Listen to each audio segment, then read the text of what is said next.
Okay, it's just reached the bed temperature, which is set at 70 degrees. And it's going to do a home. I normally raise it quite high after the print, so that's from the previous print. That's just to give space to remove the print. I ask the bed to come forward as well and play a tune when I do that, when it's finished the print. So now it's coming into home using a BLTouch here.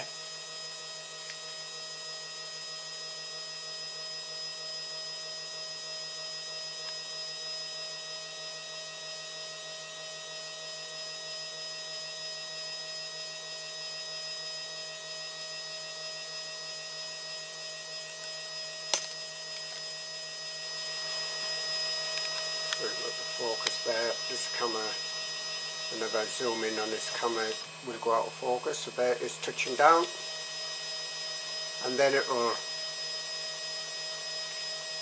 go through the auto leveling.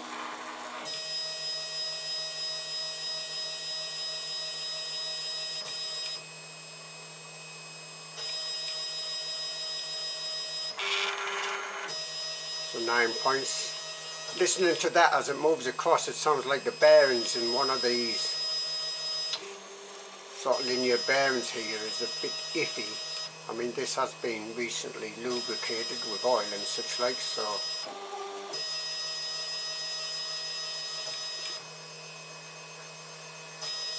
this is the auto leveling. 9 points it touches down on. Check the height of the bed, and then as it's printing, it can actually allow for any differences in the height of the bed if it's not totally level.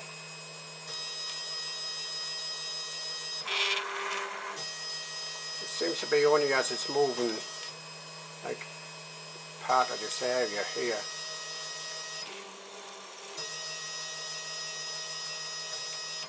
So it's got like one linear bearing on this side and two shorter linear bearings on the back side of that carriage there.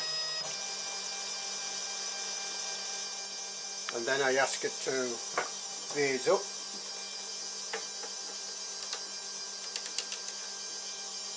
Just get any ooze off the nozzle a bit. That's another thing would be nice to automate, getting the ooze off the nozzle. A little bit on there, and clean that off, and now it'll start coming in to print.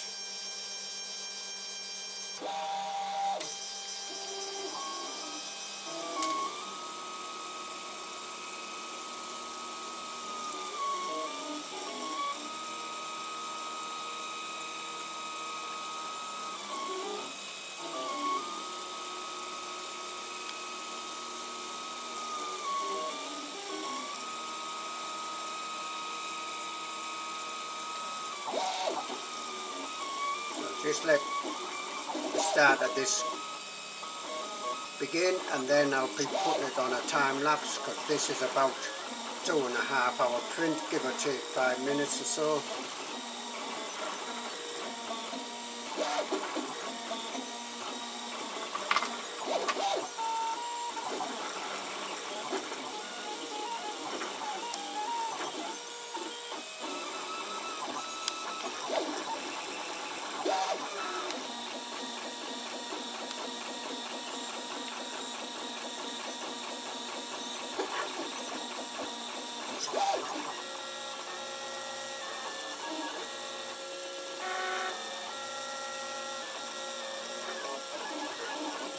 Sticking up a little bit there, but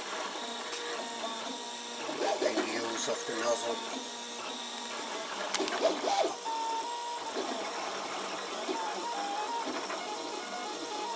So this is like a mount for a mobile phone to go onto a tripod that I've been modifying to fit my mobile phone, which I think is a Motorola. Well, I know it's a Motorola, Moto G3 I think it's known as.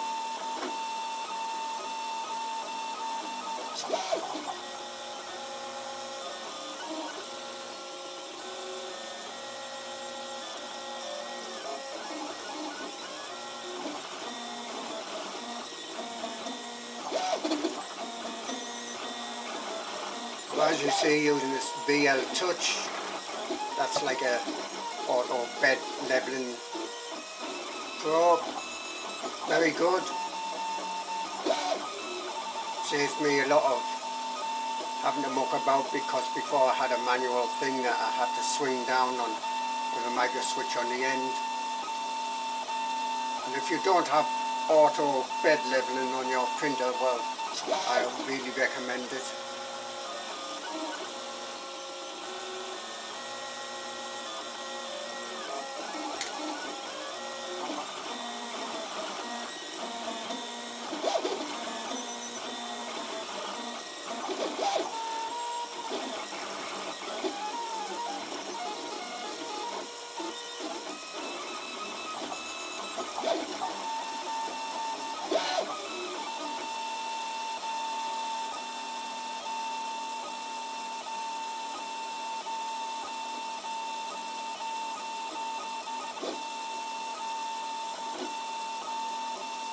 Once it gets the first few layers down, or layer or so down, the temperature will drop a bit on the nozzle.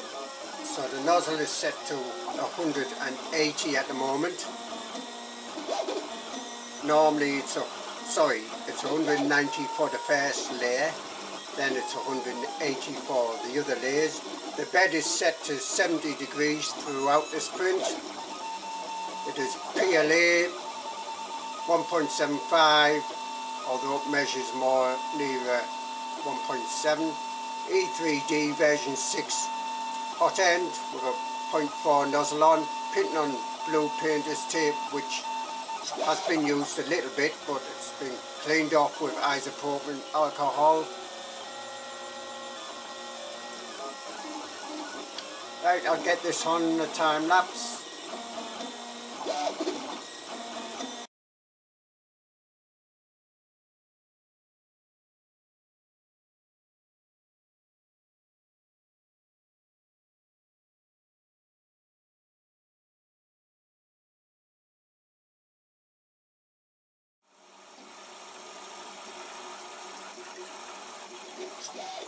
Back on normal speed, I just wanted to show you the belt feeder again.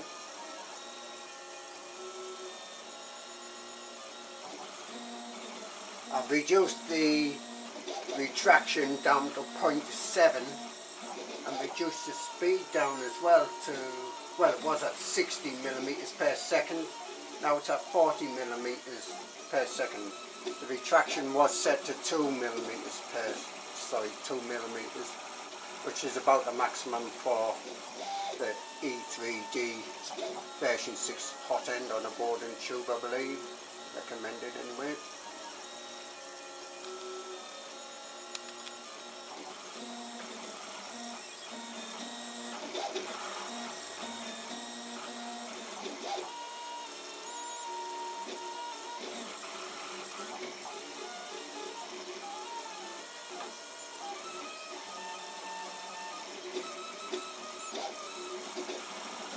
Let you watch this a few moments.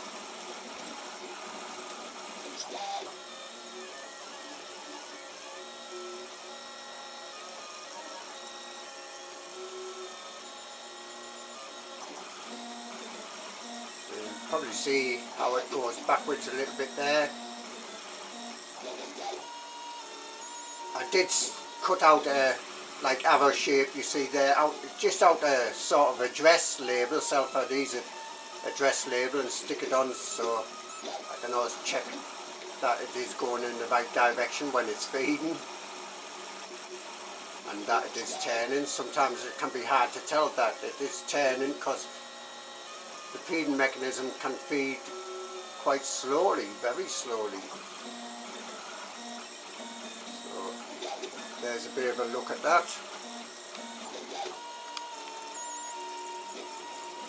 Here's my spool, which is getting very low indeed on plastic, this blue plastic, PLA. I also stuck a arrow on that from an address label so I can check that that is turning.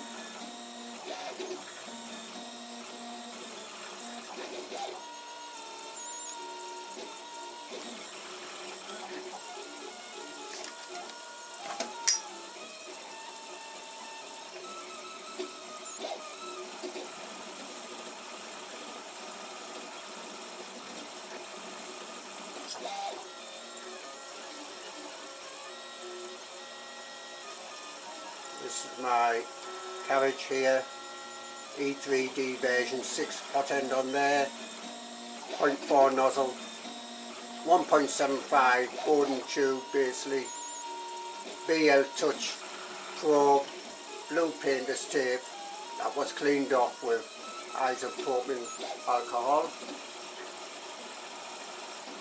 The bed is set to 70 degrees. The first layer on the nozzle is 190, then I ask it to go to 180 on the nozzle there, the E3D version 6 hot end.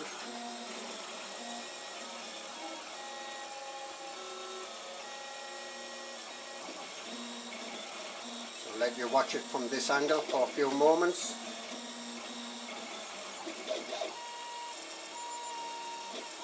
When I've been pinning out this model, I haven't really noticed that the Z is moving. That's not to say it isn't working, it's just that on this plane it might be, well actually it's sort of on that plane, forward and backwards. It does not need to move the nozzle up and down.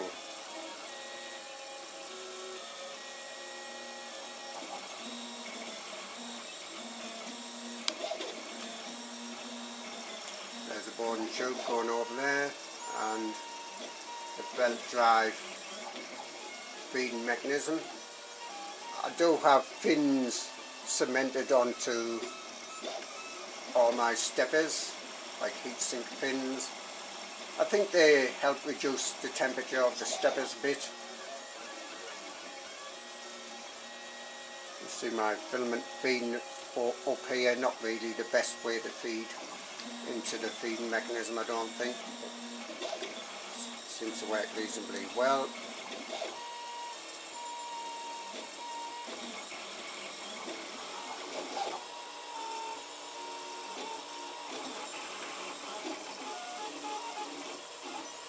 That's my BLTouch, like a probing for auto leveling, very good.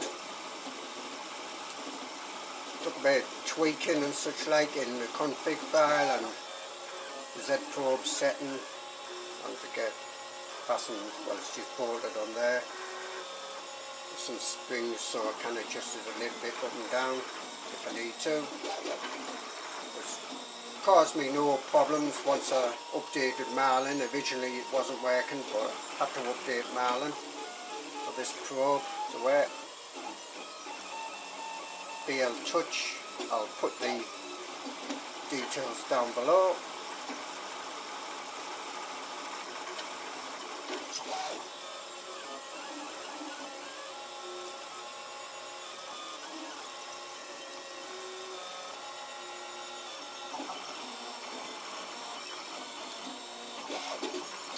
$70 degrees on this heat bed for this PLA. That seems to be the recommended temperature. There's some sort of, well I'm going to call them artifacts sticking out on that plastic part over the other side. That's where it's got almost joins in the actual model. So that seems why it does that, I don't know. You probably can notice, if you look at that edge there, the infill pattern here, the infill there. It does have a tripod with threads on this model.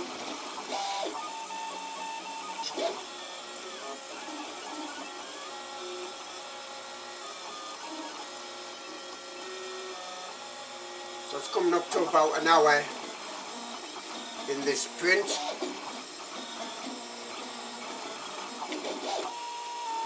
It's about a 2-hour print altogether. Apparently it looks well over halfway to me because it's well past that tripod hole now.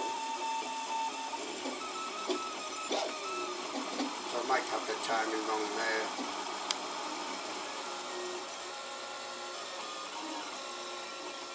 Right, I'll probably speed up this video again just now.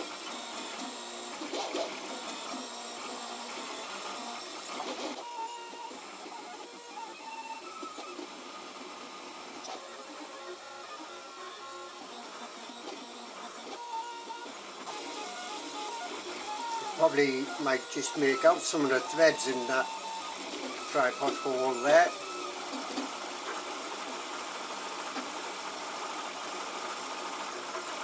This is about the third printout of this mobile phone tripod mount I'm doing.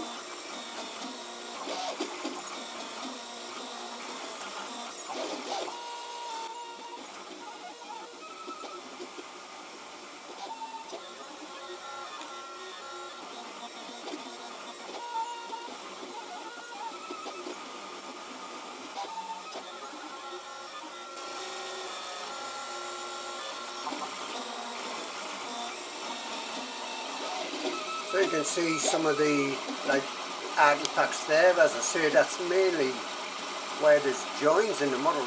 It's lifting the blue painter's tape just at that front edge there. It's like on the join of the blue painter's tape.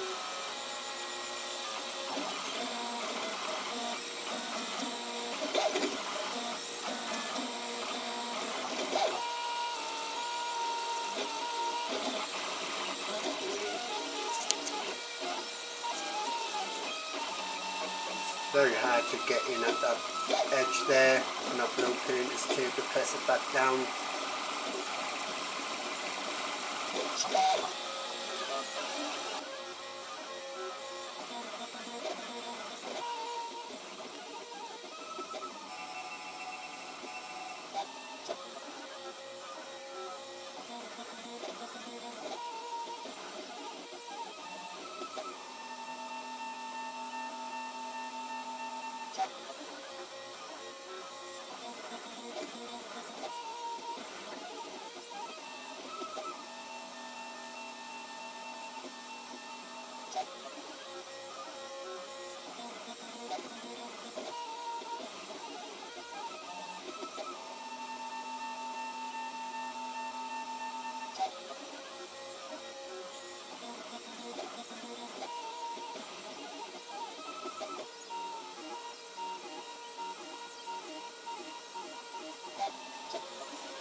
even though I've asked for 0.07 of a millimetre retraction, we're still getting quite a few artifacts sticking out there. That's where it's being joined in the model.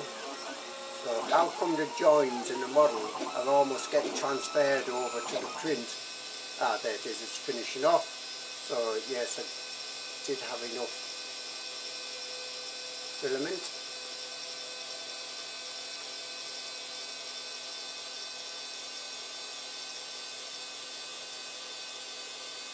So it'll move all the way to the top, the bed will move forward, and then it'll start cooling down, etc, etc, etc.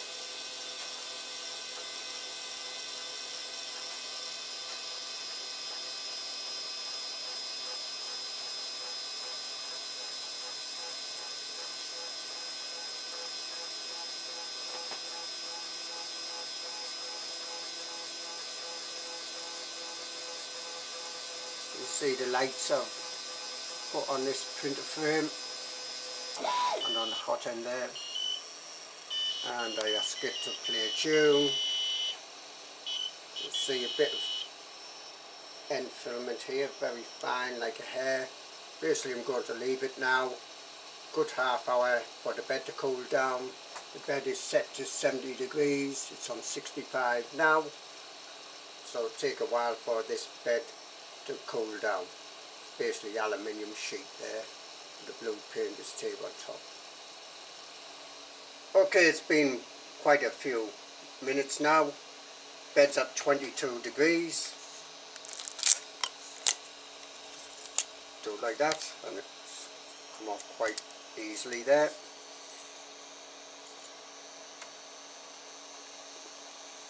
So this is where there's almost joins in the model, and it's done some, people call them zits I think, but no layer shifting now, since I've turned the temperature, not the temperature, the sort of power up on the steppers, on the ramps there, just a tiny amount, probably a 1/16 of a turn, that's all. There's a tripod hole. So here's the skirt, still sticking to the model a bit.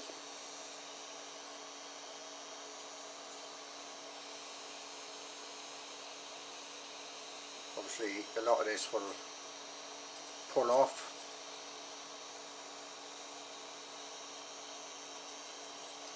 Let's have a look at this side. Seems a few minor, some people call them zits, just on this part here.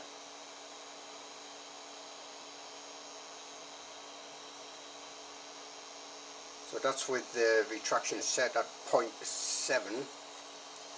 Mind you, this is using slicer, and some people say, somebody, at least one person said, slicer is the king of ooze. I don't know about that.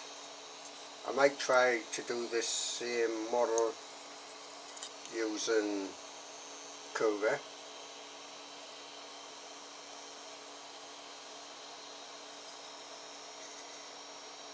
That's the end string there, as the nozzle's pulled away, this very small fine one. As you see, most the like skirt has come off the bed with the model. Yep, not too bad. Right, I'm going to pull some of this off using some long nose pliers, the main stuff, and I'll see how well it fits. This might be too tight now because I've only really eyeballed it, I haven't measured it. Naughty me. So I'll do that and then I'll come back.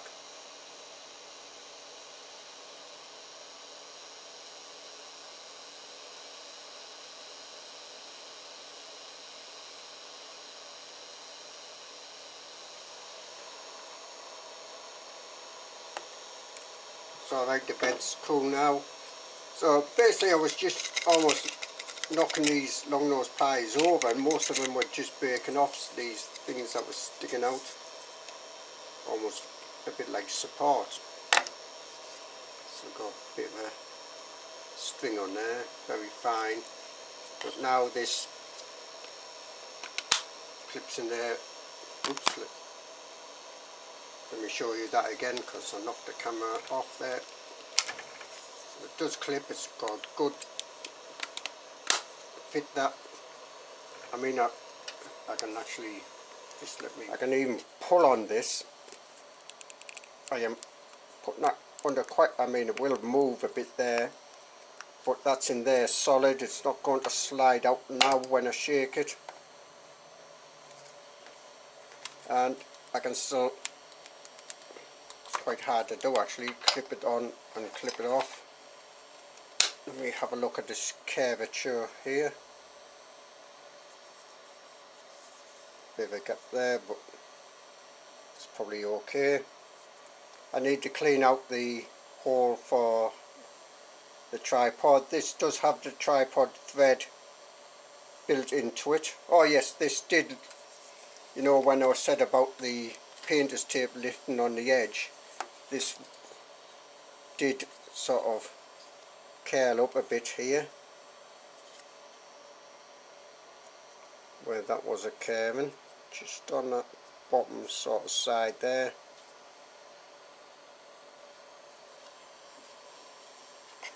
So I'm going to clean out that tripod hole, and I'll get my tripod plate, spare one I have, and I'll show you it connected. Right, here's my phone. Here's a sort of tripod mount thing. Now I did have to clean this out. I do have a proper tripod tap here. This is a tapered, it's quite tapered, so it doesn't really go in, well it didn't go in all that deep, but it did do enough to sort of clean those threads out a bit.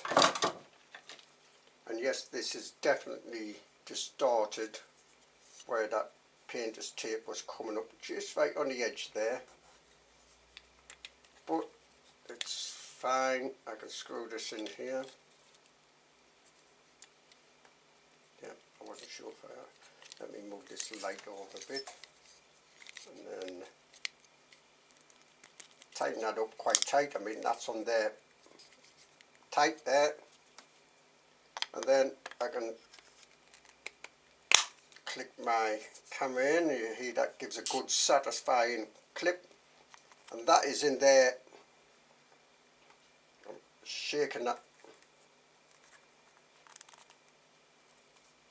Let me actually try to bang it so that it jerks.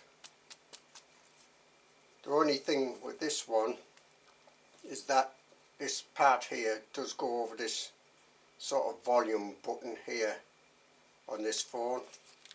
If I have it that way,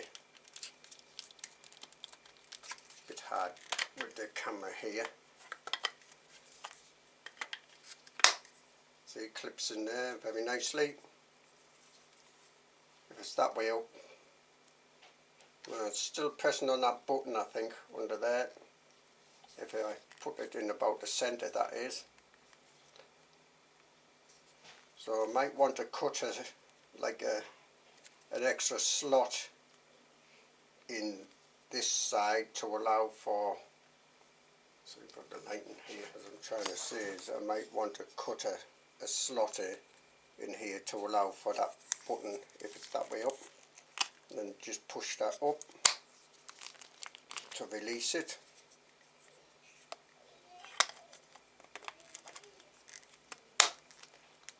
Good satisfying clip there, and yes, I can knock it a bit and it's in there solid. Okay, so that's fine. I don't think it really needs any more work, apart from if I wanted to cut that like a bit of a notch in there just to allow for the button if the phone had to go up this way. There is a gap at the top, I think will allow for a button at the top. Let me clip that on. So I think that gap there allow for that volume button. And there's a camera lens, so that's clear. Yep. Good. So that's come out successful, very successful. What I was thinking of doing is trying to slice this in Cura and do it again, just to see how much stringing there is and such like. Because somebody has said that slicer which was used for this is the king of ooze. I can't comment on that because I haven't done enough experimentation. So just try and show you this again. Those bumps came off very easy. I wasn't having to pick them off, I was just almost knocking them off.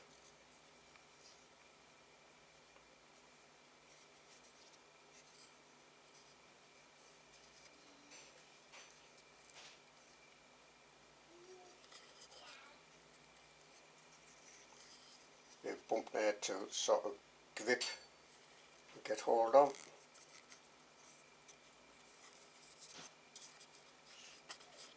Seems like most the artifacts, the zits in a way, are all on this side, the inside.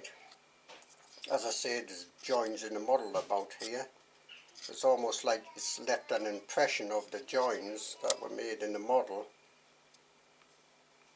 over onto the finished model here. So that's a look at that.